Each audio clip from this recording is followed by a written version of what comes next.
Bonjour. On dit déjà bonjour aux voisins, parce que ces voisins, ils ne sont peut-être pas là, mais on sait qu'ils sont présents. Et c'est peut-être important d'oublier personne, y compris dans les lieux où on montre des formes. S'il y a de l'esthétique, il y a aussi du politique. Et c'est justement cette dimension entre esthétique et politique que j'aimerais bien évoquer et pouvoir en parler. Et bien tout d'abord, effectivement, on est en chantier de vous connaître.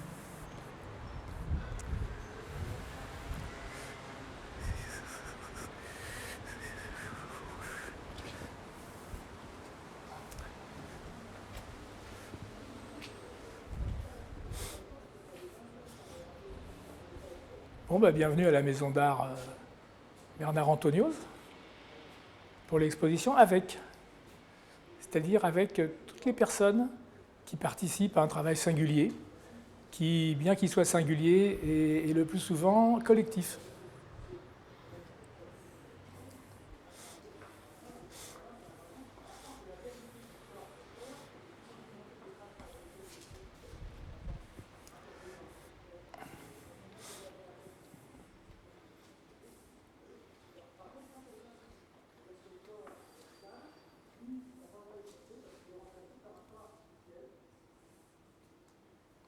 Donc on va commencer par dire bonjour.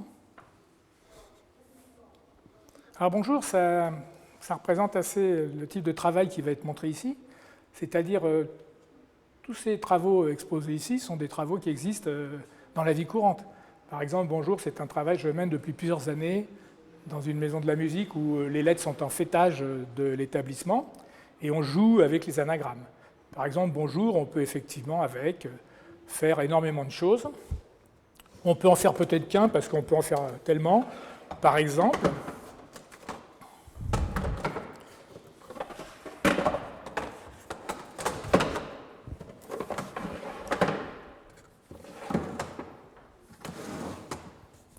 avec Beaujour, on peut tout de suite faire nos Bourges. Mais de même qu'on peut faire Beaujuron, ou on peut faire Bourgeon, on peut faire Rougebon, ou Rebougeon. Voilà. C'est l'idée du jeu à partir d'un travail qui est mis en regard d'une population. Ensuite, dans les premiers travaux qui sont exposés ici, il y a un travail qui s'appelle la cinétique cosmique en milieu urbain, qui est un travail qui est fait avec un centre de culture scientifique et qui montre avec une belle pensée de son directeur, c'est est-il possible de faire une exposition pour ceux qui n'iront jamais la voir? Ça c'est intéressant parce que peut-être il faut penser aussi comment ça se passe, le regard, l'échange du regard entre une population et plutôt le public du champ artistique, qui quelquefois ne prend pas en charge l'ensemble de la population. Et effectivement, toutes ces images ici, c'était un travail d'éveil au cosmos avec un astrophysicien, j'avais travaillé là-dessus, et c'était des panneaux qui étaient mis dans la ville. Et on voit bien une chose intéressante, c'est que dans un lieu de démonstration d'art comme ici, ces panneaux prennent une dimension d'œuvre accrochée au mur, mais dans leur réalité d'usage, ces panneaux sont mis dans des situations. Et effectivement, là, c'est vraiment à peu près l'ensemble de mon travail est comme ceci, c'est-à-dire que je fais des travaux, des images, mais en même temps, ces images prennent vraiment leur sens dans une situation donnée, où on voit bien comment la vitesse de la lumière se rencontre les patineurs à roulettes, ou que l'éclipse rencontre un hôpital, ou que le trou noir se trouve dans un arbre. Et effectivement, toutes ces situations sont du jeu, qui vont éveiller au sujet. Bien entendu, tout ça est accompagné de brochures, d'éléments d'information qui vont, ces images d'émotion vont donner envie peut-être d'affronter la complexité du sujet qui sera lui posé dans d'autres brochures et autres. Et on continue dans l'exposition. Alors bien sûr, on arrive à ici un accrochage qui rassemble des choses qui sont bien sûr normalement dans des espaces différents. C'est évident que les images en plus sont assez intéressantes de noter à quel point les formes sont produites. Ça c'est du calicot, ça c'est un sous-vert très coûteux, ça c'est des lettres peintes à la main. Alors c'est intéressant, en règle générale par exemple, à l'origine ce sont des autocollants qui sont tirés à des centaines de milliers d'exemplaires et distribués et faits avec l'association de Nœuds Pas Pliés au sein des luttes sociales. Et voilà, c'est intéressant de noter que ça, c'est peint à la main. Ça, c'est une sérigraphie vraiment très intéressante, très bonne qualité. Ça aussi, c'est cette image avec une phrase de Michaud intéressante. C'était « Autrefois, j'avais trop le respect de la nature, je me mettais devant les choses et les paysages et je les laissais faire. Fini, maintenant j'interviendrai. » Voilà. Donc, toutes ces images sont distribuées dans des endroits différents, mais elles ont toutes une qualité et toutes ont une origine de métier et de support et de matière. Il ne faut pas oublier que le graphiste est un artisan, et même s'il peut avoir une pratique artistique par rapport à certaines conditions de commande ou hors de la commande, il est quand même attaché à un métier avec un savoir-faire, avec des techniques, et environné d'autres travailleurs de ces métiers qui sont complices et qui, grâce à leur qualité, donnent à la qualité singulière l'essentiel de son apport. Cette petite cabine, c'est pour expliquer l'origine de ma formation. J'ai fondé avec mes camarades un groupe qui s'appelait Grappus, qui était un collectif qui avait pour pratique de travailler ensemble les images au sein et des luttes et de la société. Et voilà, donc on peut nous voir étant déjà plus jeunes, ce qui est toujours intéressant. Alors évidemment, ça représente 20 ans de mon travail avec mes camarades. Donc c'est pour moi une source fondamentale qu'il me faut rappeler dans une exposition qu'on va voir hors de cette pièce, qui elle représente les 30 années d'après, où là c'est mon travail singulier, un travail dont le sens se nourrissait d'une idéologie commune, quoi. Et ça nous a permis de mener des bagarres, notamment sur la qualité des formes, la qualité des sujets, durant toutes ces années. Ça, c'est des petits autocollants qui sont distribués sur « Ne vous taisez pas ». C'est intéressant, un peu comme règle générale, c'est de voir quand on augmente le format, il y a un aspect plastique qui commence à apparaître, et peut-être qu'on s'aperçoit que ces petites choses comme les tracts, les autocollants, qui sont peu considérés par rapport à la peinture ou par rapport à l'affiche, qui serait le modèle un peu noble de l'expression, eh bien, ils ont aussi une plastique, une qualité, une esthétique et qui est intéressante. Et ça serait intéressant de la considérer, parce que les formes actuelles reconnues comme l'affiche, etc., sont quand même en voie de disparition, pour des raisons objectives. C'est-à-dire qu'il n'y a plus de surface, les espaces publics se privatisent de plus en plus, et puis le mode de diffusion et le coût rend difficile. Donc effectivement, particulièrement dans la lutte sociale, des formes assez simples comme le papillon, l'autocollant, le tract prennent une importance, et ça n'empêche pas de travailler la qualité des esthétiques sur ces supports. Donc là aussi, on parle de support. Par exemple, je me suis attaché dans cette exposition à travailler les matières. Ça, c'était par exemple une toile. C'est intéressant sur des manifestations faites avec les camarades des comités de chômeurs. Et puis le mettre en regard d'une espèce d'emphase sur la lutte des classes, sur la matière première. Et là aussi, il faudrait insister sur la qualité des rendus, la qualité de l'impression. Là, on est dans des travaux numériques, mais haut de gamme. C'est intéressant de voir qu'il faut accompagner une qualité d'expression à la hauteur des situations sociales qu'on rencontre. On ne peut pas, sous prétexte qu'il n'y a pas de moyens, forcément, travailler des formes médiocres pour des sujets importants.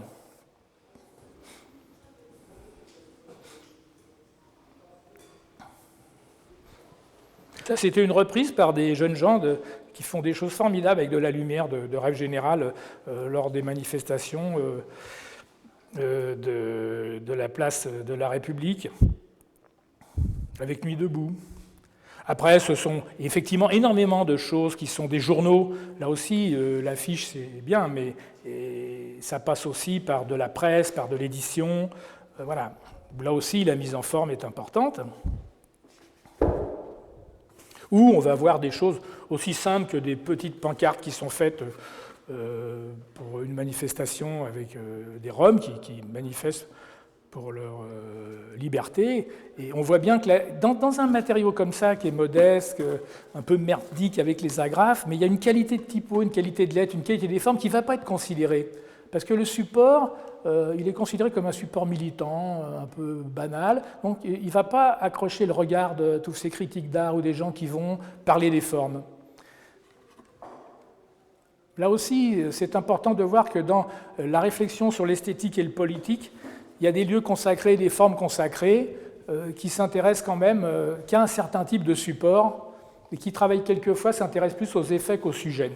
Là, bien sûr, la parole et l'action, c'est une pensée indispensable pour mener des luttes. Et puis là, on va voir, ça c'est un petit jeu, à partir d'un travail fait avec manière de voir du monde diplomatique, c'est tous ces prédateurs, là, Arnaud, Bill Gates, la non regrettée Liliane Bettencourt, Warren Buffett, et tous ces gens-là, finalement, c'est assez intéressant de voir que tous ces prédateurs, il serait peut-être intéressant d'aller les mettre un peu à bas pour qu'il y ait une véritable démocratie, un partage des richesses qui soit à la hauteur des situations humaines heureuses.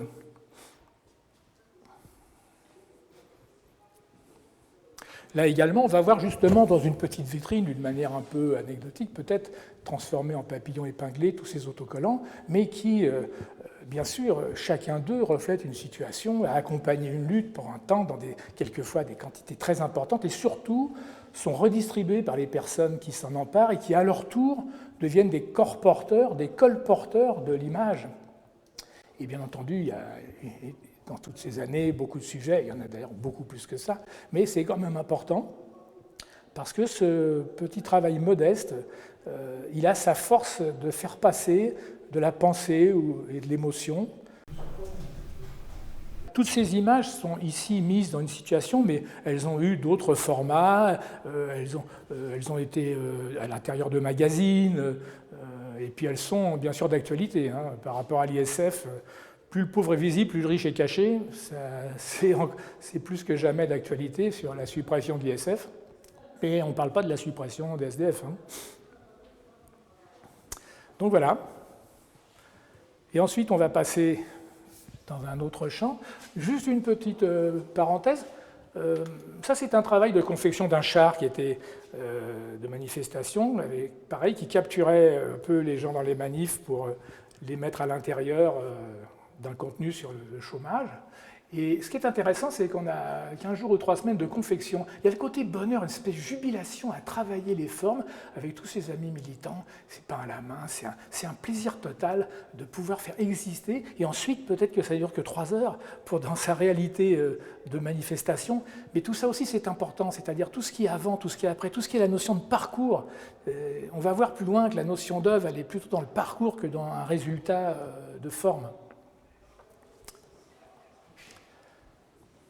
Alors on rentre dans une autre pièce où là j'essaye de montrer un travail qui est fait avec un groupe qui s'appelle Être Sujet dans son travail et qui travaille sur la parole des travailleurs, qui est animé par Nicolas Fries, les musiques de la Boulangère et beaucoup d'autres personnes qui font partie de ce groupe et qui font des entretiens, qui vont aller écouter la parole des travailleurs et sur différents thèmes, qu'ils soient le corps, l'absence, le bouger, etc., redonne dans des endroits, c'est des trucs qui sont des tirages à peu près à 10 000, un petit 4 pages, mais qui fait un usage d'éducation populaire en sorte à plein d'endroits. Et cette chose modeste, elle est intéressante parce que quand on regarde la parole, quand on voit par exemple, si je vois un qui avait été fait sur le langage, par exemple une dame qui dit « un agent m'appelle la dame à la jolie voix », c'est pas parce qu'elle est jolie, c'est parce que je dis bonjour, au revoir et bon courage.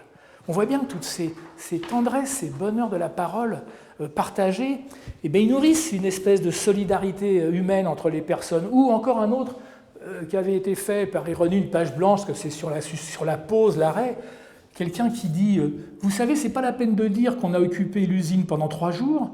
Nous, l'usine, on l'occupe tous les jours depuis 28 ans. » Donc ces paroles heureuses, c'est dommage que les syndicats ou les partis s'en emparent pas pour pouvoir mener des luttes, au lieu de prendre un langage pseudo-publicitaire complètement chiant, parce que là, il y a vraiment quelque chose qui donne de l'énergie, qui donne une vitalité aux rencontres, parce qu'on comprend que toutes ces personnes, elles ont un savoir, sont tous des intellectuels à émouvoir.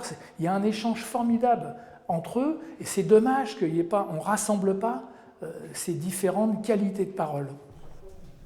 Mais là aussi, avec Nicolas, il y a au moins une dizaine d'années, il avait occupé tout le dernier étage de l'hôpital de La Fontaine à Saint-Denis, qui était en rénovation. Il avait fait tout un travail de musique formidable.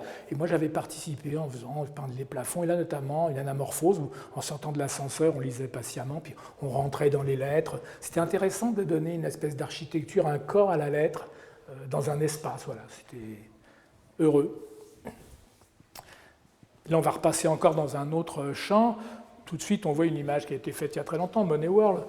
Quand je la colle sur des panneaux publicitaires, ça révèle tout de suite l'indécence de cette société où on fait de la bouffe de chat potable alors qu'il y a des dizaines de milliers d'enfants qui meurent tous les jours.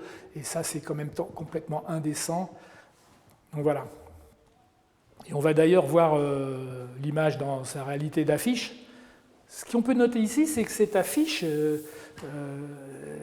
qui pourrait être considérée, puisqu'on est dans un lieu d'art, comme une œuvre, en fait, c'est une affiche qu'on colle. Et s'il y avait une œuvre, ça serait ce travail qui a été fait avec d'autres amis graphistes, etc., qui l'ont animé avec moi, dans une école au Blanc-Ménil où des enfants de CM1, CM2 ont travaillé sur cette image, ont écrit, ont dessiné. Et là, on voit ce qui serait l'œuvre, c'est le produit de la relation avec d'autres personnes. Et c'est-à-dire que là, quand on voit la qualité de ce qu'ils écrivent, tout de suite le partage, la tendresse, la pauvreté, cette image, qui est moins intolérable que la réalité, eux, ça leur éveille des solidarités immédiatement.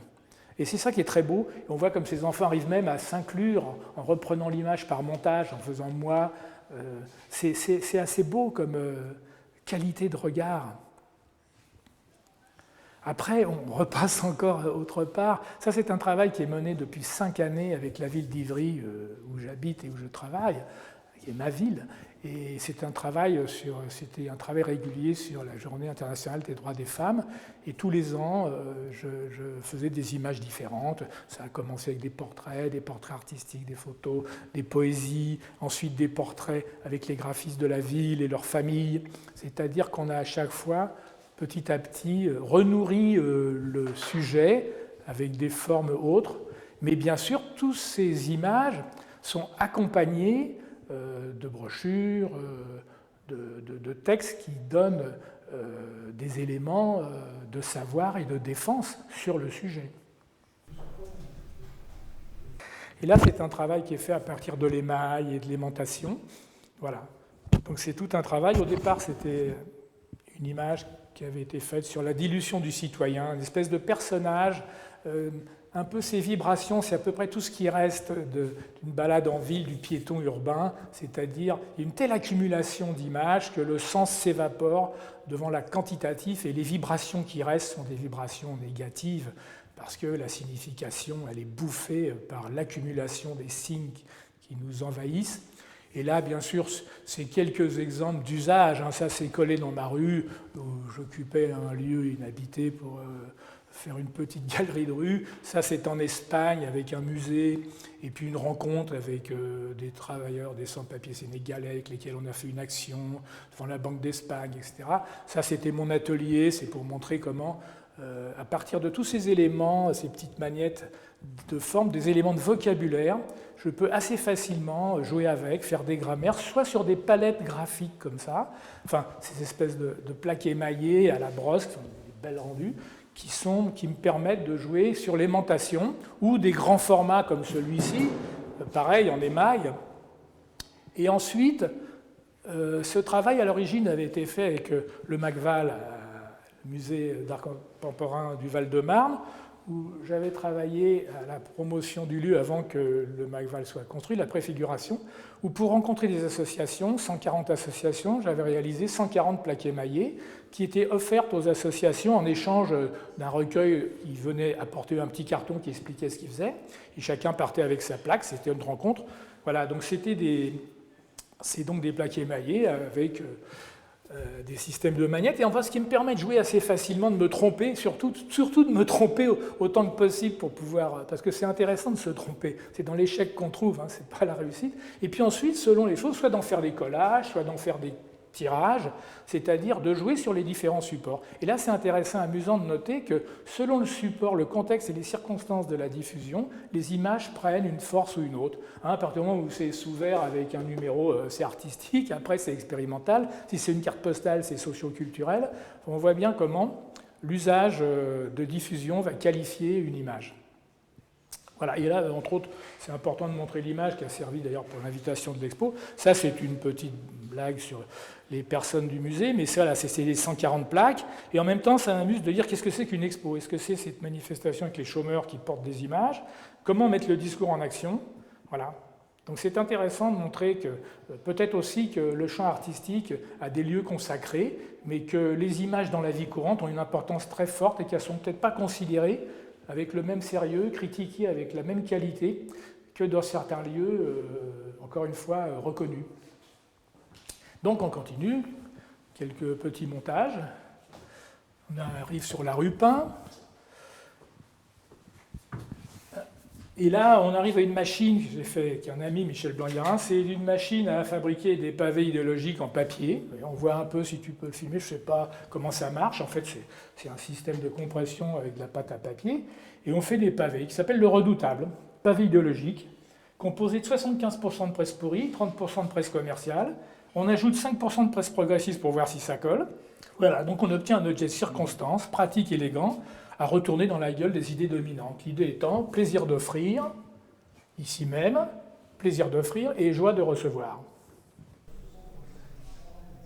Là, c'est intéressant de noter, je me suis amusé à fabriquer en bois, avec des horloges, peindre les lettres à la main. À l'origine, en fait, c'est des autocollants en très grande quantité qui sont diffusés pour dénoncer la mainmise des médias sur nos pensées. Mais ça m'a amusé aussi de réaliser quelque chose de manuel, d'artisanal, parce qu'il y a le plaisir de faire ces choses, d'avoir une pratique du métier, des formes. Voilà. Et ça n'exclut pas après de faire des grands tirages, mais en fin de compte, c'est toujours heureux. Et puis après, c'est confronté à d'autres images qui sont dans d'autres moments, à d'autres endroits. Ici, le lieu fait des confrontations assez brutales parce qu'elles ne sont pas dans le même champ.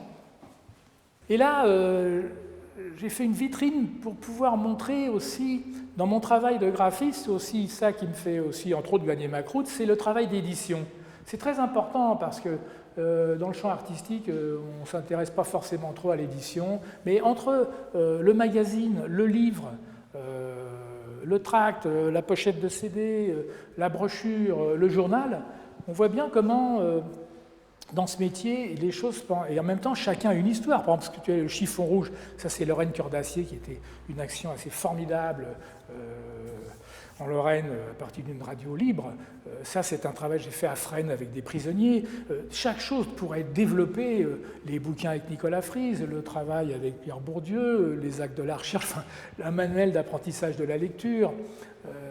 Donc il y a énormément de sujets différents, de codes différents, de techniques différentes. Et c'est très intéressant. Un travail fait avec le CRIPS très intéressant, il y a longtemps maintenant, sur les drogues, avec une très belle pensée de Tomkiewicz, psychiatre, c'est si ton père t'emmerde, propose-lui de la drogue, mais surtout n'en prends pas toi-même. Donc déjà aussi un langage qui permet de rentrer dans une relation plus heureuse que les avertissements mortifères qu'on peut faire sur ces sujets. Ou ça va aussi d'un travail avec Ciné, regretter Ciné, pour une pensée heureuse à l'époque. Voilà, donc toute cette diversité de codes, de matériaux, eh bien, c'est une partie intégrante du travail du graphiste, et c'est assez important de le montrer, et bien sûr, après, on pourrait développer les choses. Après, on voit une modeste allégorie sur l'utopie et la poursuite, en fait, des luttes avec différentes formes. Et alors ici, c'est un petit coin qui peut paraître kitsch, mais que j'aime beaucoup. En fait, c'est un petit coin où on peut regarder quelque chose. J'ai mis une photo des 100 ans de ma mère. C'est une photo de famille. Et ça me plaît beaucoup de remettre de l'intime que j'ai pu croiser avec une pratique collective des luttes. Parce que dans la réalité, on est ce qu'on est. Hein. On n'est pas dans un champ militant ou artistique autre que ce qu'on est dans la vie intime, etc. Donc c'était intéressant de montrer qu'on est une personne singulière et qu'à un moment donné, on va se mettre en relation avec un collectif et ces singularités vont se mettre en tension. Et c'est ça qui est intéressant. Ce qu'on a tous en commun, c'est d'être tous différents, et c'est justement ça qui est bien. C'est un peu le singulier pluriel, c'est d'additionner nos singularités. Là, dans le petit coin, c'est un peu caché, mais c'est un travail de typographie. Je travaille beaucoup lettres, c'est des lettres que j'ai dessinées, dont je me sers dans mon travail personnel. Et c'est important de pouvoir conjuguer ces trois caractères qui ont des singularités différentes. Et je suis content de pouvoir m'en servir. Voilà. Alors là, il faudrait bien sûr développer sur la typo, mais c'est encore un tout autre sujet. Puis là, on va voir, outre l'accrochage qui me fait bien marrer dans la diagonale, toute une série de petits travaux de commande.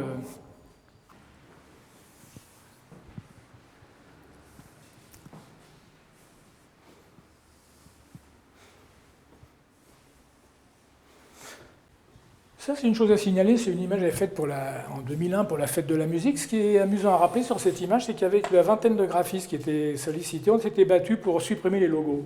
Parce qu'il y en a marre de cette diarrhée mécéno-commerciale, là. Donc on avait réussi à obtenir qu'il y ait un petit texte, mais pas tous ces logos, ce qui était assez important. Parce que trop souvent, les gens qui aident des organismes publics, ils mettent leur nom, mais ils mettent leur image, et là on est dans l'achat d'espace, hein. On est en train de faire un travail de support commercial. Ils se font assez facilement une petite virginité en donnant des clopinettes au service public et en faisant apparaître leur marque. Je préfère un bon sujet à un bon de commande. Bon, c'est assez évident que ce qui est intéressant, c'est quand même d'essayer de se réaliser plutôt que se vendre, même s'il faut bien trouver les moyens de vivre. Par contre, il y a une deuxième pensée très importante, c'est l'original, c'est le multiple. Moi, je suis graphiste, donc je travaille sur du multiple. Je suis militant, je travaille sur du multiple, et je ne vois pas pourquoi, dans le champ artistique, le multiple il est peu considéré, parce qu'en fait c'est l'organisation de la rareté et de l'original qui fait la valeur de l'objet d'art souvent. Et donc c'est donc assez important de travailler au partage, et le multiple c'est quelque chose qui sont des formes de partage. L'original il s'expose au regard, mais dans des conditions beaucoup plus contrôlées.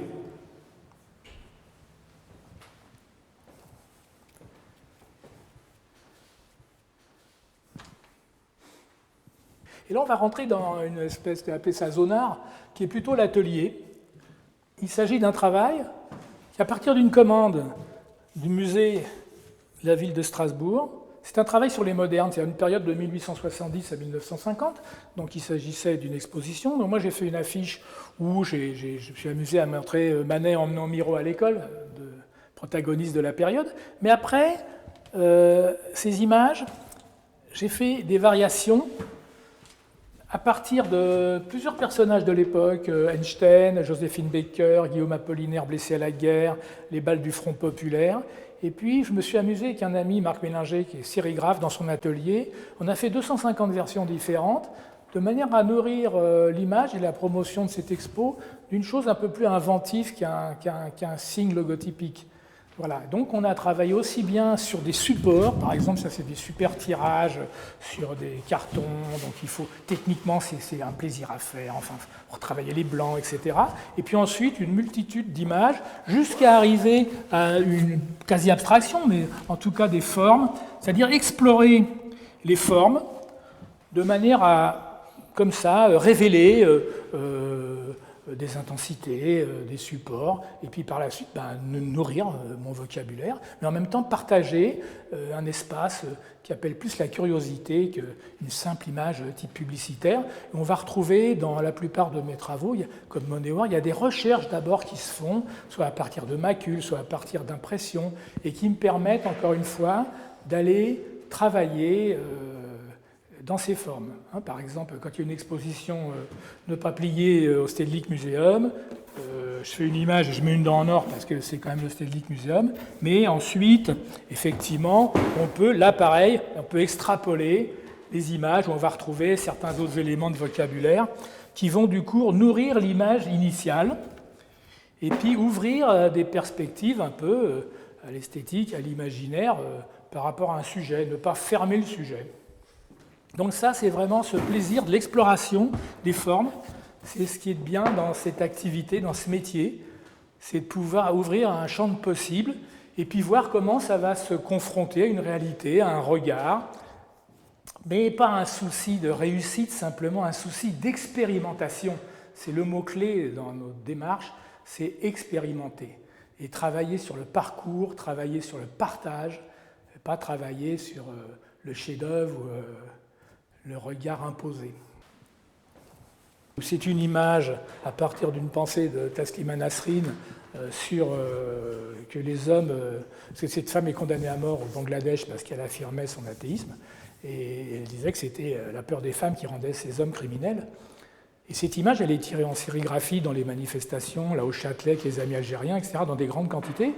Mais ensuite, on avait fait un tirage sur Arches, parce qu'il était destiné à être vendu au bénéfice d'orphelins algériens. Et c'est intéressant qu'on avait nous-mêmes organisé de la rareté pour pouvoir avoir une valeur économique, ce qui est quand même, quand on y réfléchit, un peu absurde de passer par cette nécessité de donner la valeur aux choses en montrant les signes de la rareté, alors que l'image est la même et qu'elle a toujours sa qualité d'échange dans la rue, et à mes yeux peut-être beaucoup plus fortement que dans le musée. Voilà. Après, il y a toute une série d'autres images. Sur d'autres sujets, vous remarquez, c'est toujours une représentation des femmes, c'est intéressant parce que c'est des codes totalement différents, la sérigraphie, du dessin, du collage, de la photo, et à chaque fois c'est sur des thèmes différents. Et voilà, donc ça aussi, dans mon métier, les codes de représentation, c'est assez important de choisir le code qui paraît le plus adapté au sujet. Et je n'essaye pas de travailler en privilégiant un style ou une esthétique, mais essayer, le boulot du graphiste, c'est de chercher le rapport forme et sens. Et là, par exemple, on va voir sur cette image, mais voilà, voir, c'est un livre d'un écrivain anglais qui s'appelle John Berger sur l'interaction du regard. Donc voilà, donc ça c'est collé dans une école, et ensuite les enfants écrivent dessus, il y a un travail avec les enfants qui vont donc écrire des choses formidables sur l'interaction du regard. Il me voit, je me vois, lorsque tu me regarderas, que changeras-tu en moi chez moi? Il pleure, mon regard devient triste.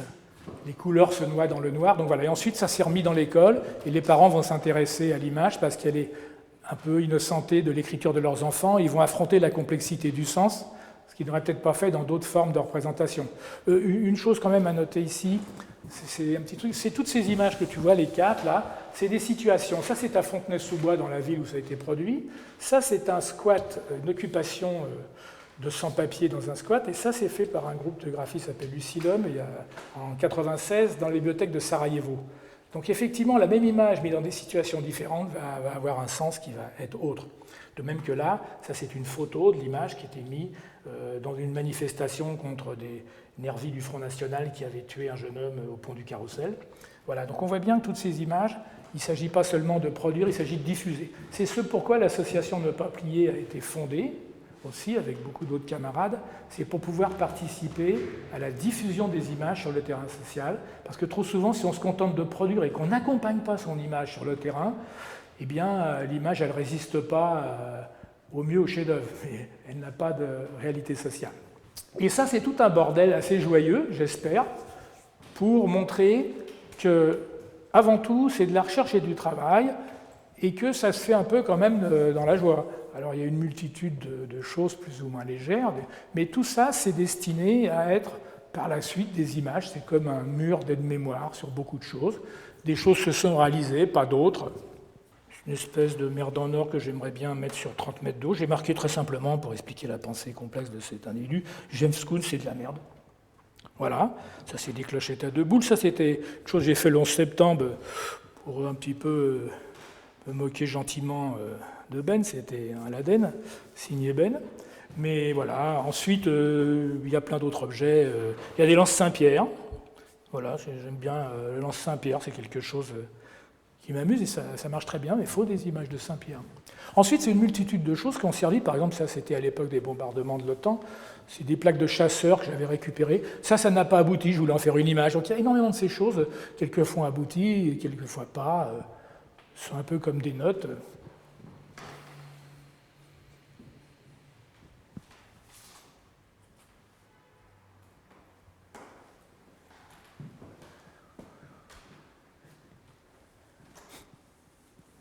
Il y a même des petits chats. Hein.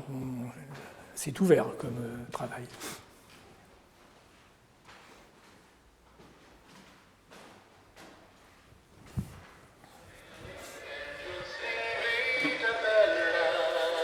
Et ça, c'est des engueuloirs à manifestation.